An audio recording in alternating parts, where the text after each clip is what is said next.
Hello everyone, this is Chris here. I'd like to welcome you all back to my series which I'm calling Great Works of Literature. And we're going to take a look at the first section of Edgar Allan Poe's story, The Cask of Amontillado, in this episode here today. We're not going to do the whole story at one time, but we're going to break it down into different parts. So today we're just going to look at the first part. Now, when I teach this story with my classes, I like to go over a few key terms and a few key ideas about the story before we actually get into the text itself. So I have a couple of things to show as a kind of way to ease our way into the story, just to give a little bit better sense of what's going on in the story and what to expect as we read. So as you see here on this first page here, this is an illustration of one of the scenes in the story. And as you may know, if you've read the story before, there are two major characters. So the first major character is over here, and that would be a representation of the character of Montresor, who is the one who is getting his revenge on this individual over here, who is a representation of the character of Fortunato. Now, this particular illustration was done for one of the collected works of Edgar Allan Poe that was published in the year around 1919. So this is taken from that kind of illustration from that text. It's not 100% accurate in terms of the details of the story, of course. It's a stylistic representation, a kind of artistic representation, so we can't look at it as 100% accurate. But the fact that you see here Fortunato is chained to the stone wall, that part is accurate to the story, of course. The costume that Fortunato is wearing here and the costume that Montresor is wearing is not 100% accurate in terms of the descriptions of their clothing from the story.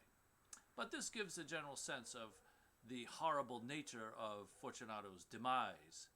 And here we have Montresor looking over the edge of the stone wall as he's building it up for sealing Fortunato in. So, when I teach this story, like I said, I like to go over some key terms and key concepts before we actually dive into the text itself. And one of them is this word cask right here. So, we have to understand what the whole story revolves around, or what the key part of the story is. And the title of a story obviously gives us a clue. But we have to understand what the title refers to. So a cask, if you look at this word cask right here, I posted up this definition. Let's just flip over to that. It says a cask is a large container like a barrel made of wood, metal, or plastic used for storing liquids, typically alcoholic drinks. All right?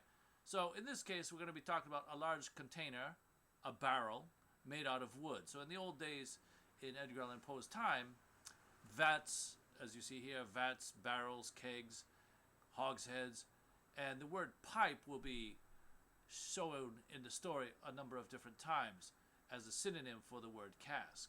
So we have to understand that the cask refers to a large barrel or large container made of wood used for storing wine.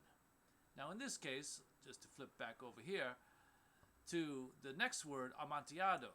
All right, so here's a picture of Amontillado here. So Amontillado is a Spanish wine, and as you see here, it is a type of sherry. Okay? So it's a kind of rare and expensive vintage of wine here, Amontillado sherry.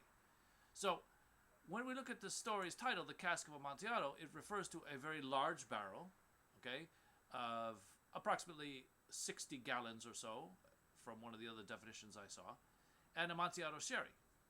Okay?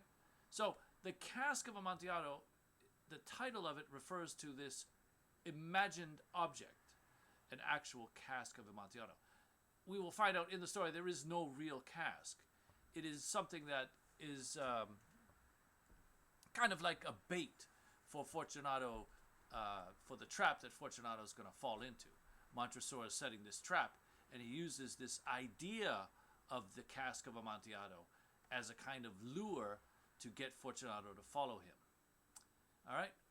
So, one of the other things that people have to be aware of in this story is the word catacombs.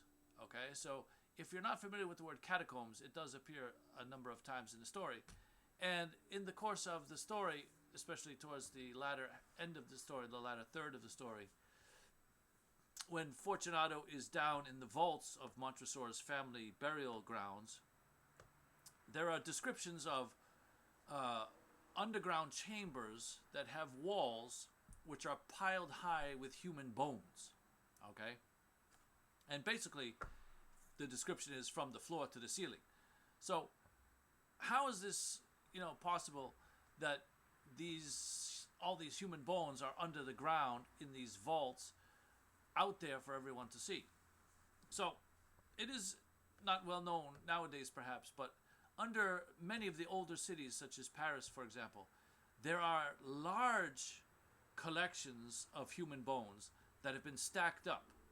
And when I go over this story with my students in my classes, I actually show a few pictures from the Paris catacombs just to get a sense for them, give them a sense how dark, how dank, and how sort of horrific these catacombs are.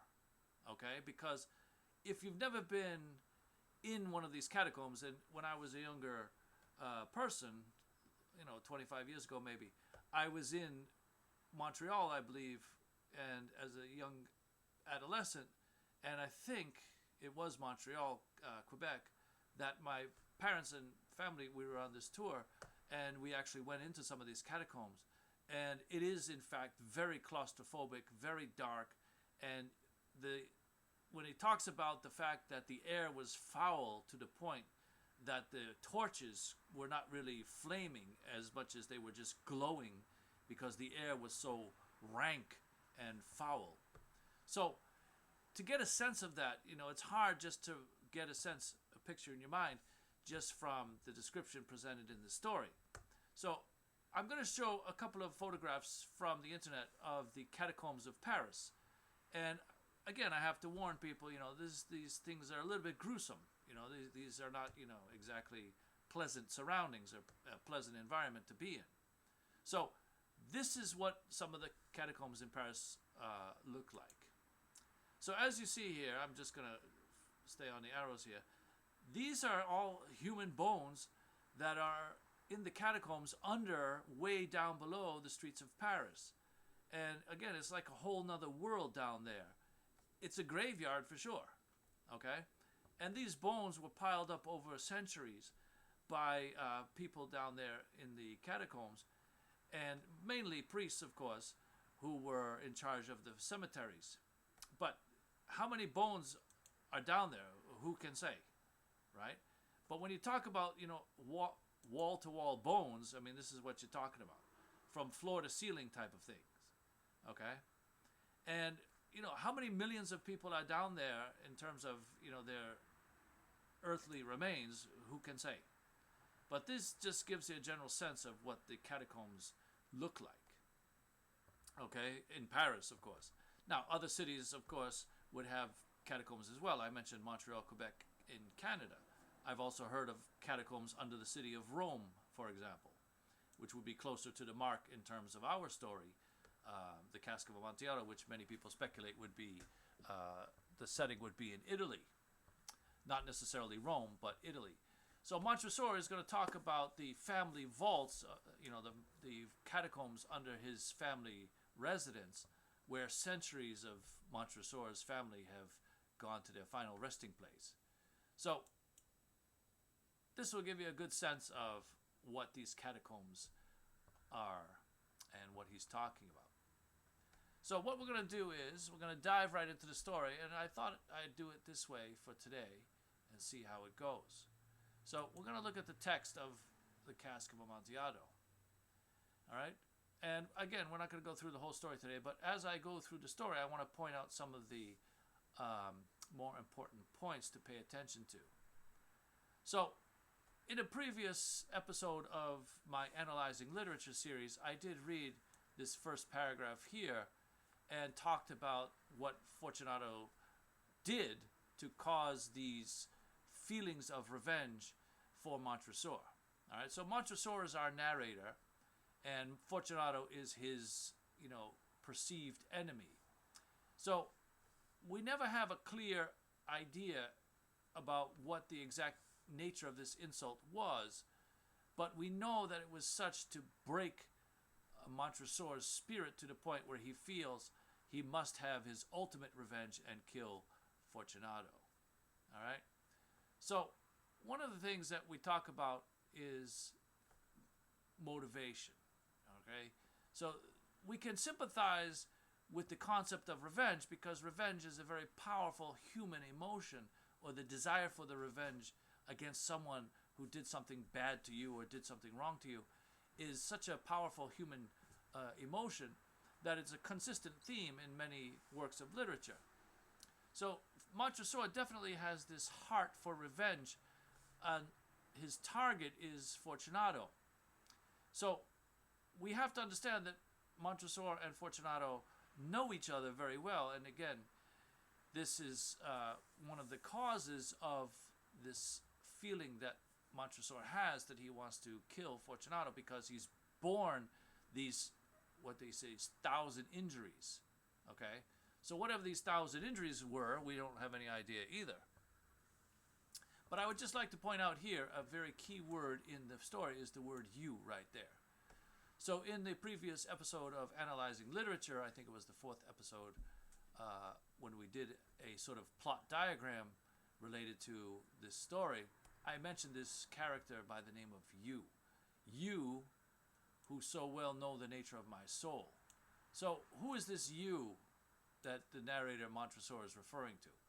We don't have any real conception definitively who this person is. So obviously he's telling the story to someone. Okay, so whenever I ask my students, who is this you character, they say, oh, it's the reader. Well, yes and no. I mean, obviously by extension, we are reading the confession that Montresor is giving, but he is giving it to someone directly, this person, you. All right? Is he talking to himself? Who knows? That could be possible also. We also have to address the question, is Montresor really insane?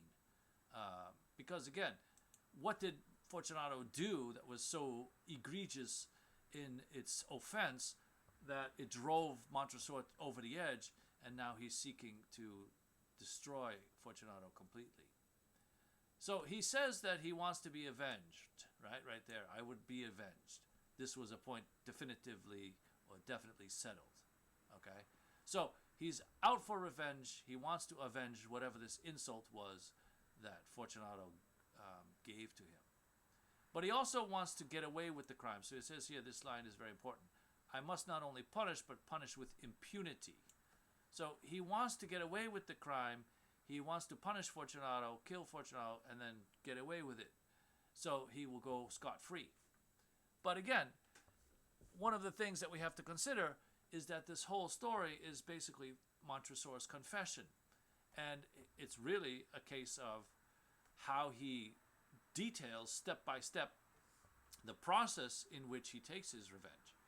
So this is part of the inconsistency of Montresor's mentality. If he wanted to punish and punish with impunity, and so far he's gotten away with this crime, why is he now confessing it to this character, whoever this you character is? We don't know. And Poe never gives us that information directly. We have some clues and hints along the way, which may give us some indication as to what caused this desire for revenge in Montresor. But again, what are we looking at? Again, he's talking to Fortunato, or about Fortunato, as someone who he knows well. And he is one of these people who now is smiling in the face of Fortunato, as he says here. It was my wont, which means it was his custom, his customary action, to smile in the face of Fortunato. Okay? But now, his smile, he's smiling in Fortunato's face, is because he's thinking about the joy, the pleasure, and the satisfaction that he's going to get out of this act of revenge. So now he's, giving him a face of friendliness, but really deep down inside, his feelings are more self-centered, that he's going to get this satisfaction, and this is causing him to smile now in Fortunato's face. All right, so let's talk about Fortunato here in this particular paragraph right here. All right, so I'm going to read this paragraph here. It says, he had a weak point, this Fortunato. Although in other regards he was a man to be respected and even feared. That's a key line right there. But to continue, he prided himself on his connoisseurship in wine. Few Italians have the true virtuoso spirit. For the most part, their enthusiasm is adopted to suit the time and the opportunity, to practice imposture upon the British and Austrian millionaires. In painting and gemmery, Fortunato, like his countrymen, was a quack, but in the matter of old wines he was sincere. In this respect I did not differ from him materially. I was skillful in the Italian vintages myself, and bought largely whenever I could. So, I want to go back here to this line. In other regards, he was a man to be respected and even feared. Okay? So we know that Fortunato and Montresor are members of the aristocracy or the high class of this particular society, wherever it is, we don't really know. From the names, we might, guess it's Italian, but the setting could also be Italy as we look at this paragraph here. So, in any case, we have to understand that Fortunato is a powerful man, and Montresor recognizes this. He says, in other regards, he was a man to be respected and even feared. So, this is the picture that we get of Fortunato, that he is a man to be respected and perhaps even feared. So, he has power, he has authority, he has respect in that society. And people know that, and Montresor knows that. But Montresor himself is also a member of the high class, upper echelon of society, because he has this huge house, this huge family, kind of palazzo as it's called, and then down below that you got all these burial vaults from all these centuries of the Montresor family. So they're got to be at the top, level of society. But what is, again, Montresor's plan? His plan is to punish Fortunato, to make Fortunato aware that he is the one taking the revenge, and to make sure that he gets away with it. So how is he going to trap Fortunato, or how is he going to bait Fortunato into falling into his trap? Well, this is the point right here. He's going to exploit Fortunato's weakness. And what is Fortunato's weakness? Fortunato's weakness was that his connoisseurship in wine. All right, that is his downfall. And here's the word pride for you. All right, so his weak point, which Montresor is going to exploit perfectly to his design, is this overinflated and swell head that Fortunato has about his expertise in authentication of fine wines. So both Montresor and Fortunato are connoisseurs of wine, of course, but Fortunato has this weak point. He has this overly inflated sense of his own self-pride in the virtuoso spirit, as he says, his connoisseurship in wine. So this is what Montresor is going to take advantage of, and it's going to give him a kind of way to approach Fortunato and snap the trap on him. Okay, so let's jump down to the next paragraph, and that's where it starts. So let me read this paragraph here. It was about dusk one evening during the supreme madness of the carnival season that I encountered my friend. All right, so we were talking about the carnival season, and we were talking about how the characters in the story are wearing costumes, or wearing sort of these disguises. So in the case of Fortunato, we'll talk about his dress and costume in a moment. But the carnival season, we looked at some picture of the carnival mask that would be consistent with Fortunato's costume. He accosted me with excessive warmth, for he had been drinking much. The man wore motley. He had on a tight-fitting party-striped dress, and his head was surmounted by the conical cap and bells. We showed a picture of that in the previous episode. I was so pleased to see him that I thought I should never have done wringing his hand. So here's the point, all right? Going back to the statement that, Fortunato was a man to be respected and even feared. So when we talk about irony, right? Irony in general is the sort of conflict or opposition that's set up when something happens that is not what we were led to believe or to be expected. Okay? So here's an example of how Poe uses irony in the description of Fortunato.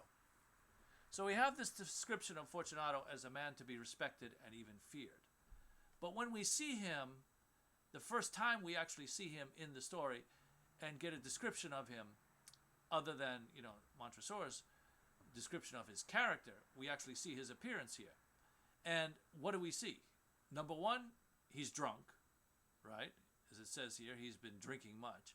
So Fortunato's drunk, and he's wearing the costume of this court jester, this sort of joker or clown, right? So from this particular image right here, we can get this conception that, on the one hand, he's described as a man to be respected and feared, but on the other one, he's a drunken clown, right? And his actions are going to be along the lines of more of a clown than someone to be respected and feared. So that kind of opposition, that kind of contrast is what irony is based upon. So that's one example of irony. Now, the other kinds of irony that we're going to talk about in this story are what are known as verbal irony. All right, what is known as verbal irony. So, again, thinking about Montresor's plan is to kill Fortunato, but to get away with it. And in order to bait Fortunato and trap him so that he will be unable to escape under any circumstances, that is what Montresor wants to do. So how does he do that is by using language in such a way to give Fortunato the impression that he's really concerned about him and really interested in his health and his well-being. But underneath, we know as readers that Montresor is planning to kill him. So think about this. He says right here, okay? I said to him, "My dear Fortunato, you are luckily met. How remarkably well you are looking today." Well, how well can he look? We just heard that he's, almost dead drunk here. "But I have received a pipe of what passes for Amontillado, and I have my doubts." "How?" said he. "Amontillado, a pipe? And in the middle of Carnival?" "I have my doubts," I replied, "and I was silly enough to pay the full Amontillado price without consulting you in the matter. You were not to be found, and I was fearful of losing a bargain." "Amontillado?" "I have my doubts." "Amontillado, and I must satisfy them." "Amontillado." "As you are engaged, I am on my way to Lucchese. If anyone has a critical turn, it is he. He will tell me. Lucchese cannot tell Amontillado from sherry. And yet some fools will have it that his taste is a match for your own. Come, let us go." "Whither?" "To your vaults." "My friend, no. I will not impose on your good nature. I perceive you have an engagement. Lucchese." "I have no engagement. Come." "My friend, no. It is not the engagement, but with the severe cold with which I perceive you are afflicted. The vaults are insufferably damp. They are encrusted with nitre." "Let us go, nevertheless. The cold is merely nothing." "Amontillado!" "You have been imposed upon. And as for Lucchese, he cannot distinguish sherry from Amontillado." Thus speaking, Fortunato possessed himself of my arm. Putting on a mask of black silk and drawing a roquelaire closely about my person, I suffered him to hurry me to my palazzo. All right, so let's pause right there for a minute. So what is this Lucchese stuff? What is this Lucchese business? You see the name is introduced here. Lucchese is a character in the story who is only mentioned by name. Okay? So here's the point. Amontillado, as we know from earlier this description, is a kind of rare and expensive Spanish wine. And when Montresor brings up the idea that this Amontillado is something that he purchased, but he was not sure if it was genuine Amontillado or not, but since it was offered at a bargain, he, scooped it up as soon as he could. But he is now playing upon Fortunato's main weakness, which is his pride in his knowledge of wines. So Lucchese is a character we never see other than this particular discussion when the name comes up. And obviously we have to remember that the Cask of Amontillado itself does not exist. It is like putting cheese in a mousetrap, all right? He's luring, Fortunato is the mouse, and he's luring him into this trap. So how does he get the ball rolling? It's by saying what Fortunato does not want to hear. Fortunato doesn't want to hear that Montresor is actually going to go to someone else, in this case Lucchese, so he must have also a knowledge of who Lucchese is. And again, when it comes to judging the authenticness of a fine wine, Fortunato wants to be the one to do that, all right? Because he has a reputation. Obviously, Fortunato has this reputation. And if Fortunato thinks that Montresor is going to go to someone else because he's busy or whatever, then Lucchese is going to get the credit for that, right? So if Lucchese gets the credit for this authentication of this wine, that's going to be some kind of slight to Fortunato's reputation or Fortunato's ego. So he doesn't want that. So, of course, Montresor knows this, and Montresor has no intention of going to Lucchese anyway. But he knows that Fortunato cannot resist the temptation, would not be able to resist the temptation of being the one. So he's definitely playing Fortunato here. And he says, Fortunato says, forget about Lucchese. Lucchese cannot tell Amontillado from sherry, right? So even Fortunato is putting Lucchese down here. So it's a kind of game that Montresor is playing. And again, when we talk about irony, how does he address Fortunato? How does Montresor address Fortunato? All you see is, my dear Fortunato, right? That's how he greets him. My dear Fortunato, how remarkably well you are looking today, right? And then later on he says, oh, my friend, no, right? He says it twice. My friend, no, right? Why is he calling Fortunato his friend? Fortunato's his enemy, right? So again, we have this contrast, this ironical language going on, right? Why is Montresor addressing Fortunato as his friend when he feels in his heart that Fortunato is his worst enemy? And that doesn't make sense from a logical point of view. But if you look at it from another way, again, it's about this idea of putting on a mask or putting on a face in front of someone. So he's going to try to do whatever he can to keep Fortunato from figuring out what his real intentions are. So by putting on this fake mask of, friendliness and good manners and my friend this and my friend that, he's trying to keep Fortunato in the dark. And with this, imaginary cask of Amontillado, he's really focusing Fortunato's attention on this sort of what we call this golden ticket type of thing, right? So Fortunato is astounded to hear that this barrel of Amontillado actually can be possible to find in this city in the middle of the carnival where everybody's partying and drinking, 24/7. So he's astounded to hear that this could even be possible. So immediately he's captivated with this idea. Oh, I got to check it out. I want to see it. I must see it. All right? I'm going to be the one, myself, Fortunato, I am going to be the one to authenticate it. So if you go to Lucchese, forget about that. You're not going to Lucchese. I'm going with you. And now, I don't care if I'm cold or if I have a cold or if I'm sick or whatever. I'm going no matter what you say, so let's go.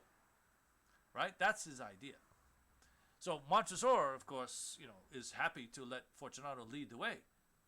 So he says there, he suffered me, as it says here, where is it? Down here. Thus speaking, right? I suffered him to hurry me to my palazzo. So this is the point. Montresor is not leading Fortunato to his palazzo, which is like his residence. It is Fortunato who's leading Montresor to the palazzo.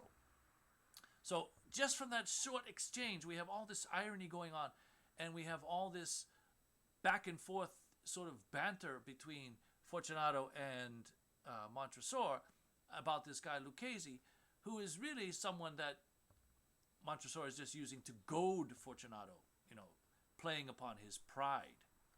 So as we know, the old saying goes, pride comes before a fall. And Fortunato is definitely going to have a fall from which he cannot recover. So I'm going to just read this last paragraph here, and then we're going to pause as they go down into the catacombs under the palazzo here. So this is another kind of irony that Poe is giving us here. There were no attendants at home. They had absconded to make merry in honor of the time. I told them that I should not return until the morning, and had given them explicit orders not to stir from the house. These orders were sufficient, I well knew, to ensure their immediate disappearance once and all, as soon as my back was turned. All right, so there's irony for you once again. Montresor told his servants, so this is another way we can, identify the fact that Montresor is probably one of the upper echelons of society. He's got these servants at his palazzo. So Montresor directly instructed, or gave direct instructions to his serving staff, don't leave the house under any circumstances. But in his heart, he knew that as soon as he left the house, they would all disappear. So what is really going on here, right? We have this whole world which is sort of upside down. Fortunato is addressed as a friend by Montresor, but he's really his greatest enemy. He tells his servants, who are supposed to be, loyal and faithful to the master that they serve, he tells his servants to stay at home, but he knows that they're going to disappear and vanish into the night as soon as his back is turned. And then all this thing about what Montresor's real intentions are so below the surface. On the surface, he's got this friendly face, but in his heart, he's smiling because he wants to destroy Fortunato. So this whole world is like flipped upside down, and upward is down, and everything is reversed. So Fortunato, he's drunk as it is. He's got this clown costume on, and there again is something flipped, right? We're going to have this guy who's supposed to be this high-level aristocracy, and he's supposed to be respected and feared, but he comes across as a major clown and a fool and an idiot, right? So again, everything's upside down in this world. So how in the world is Fortunato going to figure out what's going on if Montresor is playing this thing so perfectly, right? And he's planned this out. You can tell he's prepared. He's taken all things under consideration. So how is he going to be identified, right? He's got this black mask on. He's got this black cloak on. How is anybody going to identify him? Everybody's wearing costumes in the carnival season. Everybody's drunk. Everybody's partying. They're all out on the streets, right? How is anybody going to recognize even Montresor in this costume? Impossible. So everything is sort of designed in such a way so perfectly by Montresor to put this trap onto Fortunato that Fortunato has no chance. And this whole thing about Lucchese is just another, link in the chain of Fortunato's destruction. So let's just go down to this last paragraph here, where it mentions the catacombs. So we'll pause after this paragraph. I took from their sconces 2 flambeaux, and giving one to Fortunato, bowed him through several suites of rooms to the archway that led into the vaults. So those are the burial vaults.